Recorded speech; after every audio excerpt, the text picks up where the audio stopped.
நேர்மையாளர்களே அல்ல பாவிகளையே மனமாற அழைக்க வந்தேன். லூக்கா 5ஆம் அதிகாரம் 32வது வசனம். இந்த லெந்து காலம் தொடங்கிருச்சு.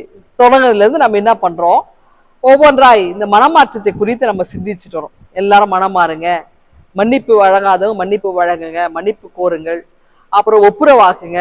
இதெல்லாம் நம்ம ஒவ்வொரு நாளும் நம்ம பயிற்சி எடுத்துட்டு வரோம். சிறந்த ஆன்மீக பயிற்சியாவே இது இருந்துட்டு வருது. ஆனா அதே நேரத்துல சில தவறுகளை நம்ம கிட்ட இருந்துச்சு, அதை நம்ம சுட்டி காட்டி அந்த தவறுகளை நாமே சரி செய்வதற்கான ஒரு காலமாவும் இந்த லெந்து காலங்கள் இருக்குங்க. அதாவது எனக்கு தெரிந்த ஒரு நபர் என்ன செய்தார்னா, ஒரு மிகப்பெரிய ஒரு அலுவலகத்துல பணியாற்றிட்டு இருந்தார்.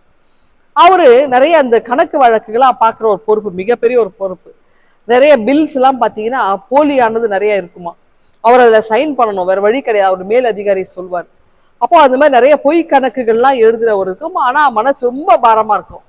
ஆலயத்துல ஆராத நேரத்துல ரொம்ப மனசுல ரொம்ப குத்தப்பட்டவரா வருத்தப்பட்டு இருப்பார். பாவம் மன்னிப்பு நேரங்களெல்லாம் நம்ம எவ்வளவு பொய் கணக்குல எழுதுறோமே அப்படின்னு சொல்லி வருத்தப்பட்டு, அப்போ ஒரு நாள் என்ன பண்ணியிருக்காரு, அவரே மனம் மாறி இயேசுவின் அந்த கைகளை பார்த்து, அந்த காயங்களில் பார்த்து, எனக்காக இயேசுவின் கரங்கள் ஆணி அடிக்கப்பட்டிருக்கேன், அந்த கரங்களை நாளை நான் என்னுடைய கரங்களை வச்சு பார்க்கிறேன், நான் இவ்வளவு பொய்யான கணக்குகளுக்கெல்லாம் நான் கையெழுத்து போடுறேன், இனிமே என்னுடைய மேலதிகாரி என்ன சொன்னா நோ சொல்ல போறேன் அப்படின்னு சொல்லிட்டு ஒரு தீர்மானம் எடுத்துட்டு போயிருக்கிறாருங்க.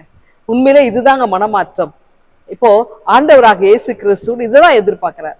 ஒரு முறை இந்த சுங்க சாவடியில மத்தியை உட்கார்ந்துட்டு இருப்பார்.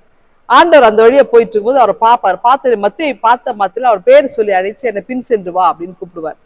ஏன் அவரை பின்னாடி அழைக்கிறார்னா, அவர் மிகப்பெரிய ஒரு கவர்மெண்ட்ல உட்காந்து டாக்ஸ் கலெக்ட் பண்ணிட்டு இருக்கிறார், மிகப்பெரிய ஒரு பொறுப்புல இருக்கிறார். ஆனா அந்த பொறுப்புல கரெக்டா இருக்கிறார், உண்மையாக இருக்கிறார், உத்தமத்தோடு இருக்கிறார். அப்போ அந்த கணக்கு வழக்குகள் சரியா இருக்கு.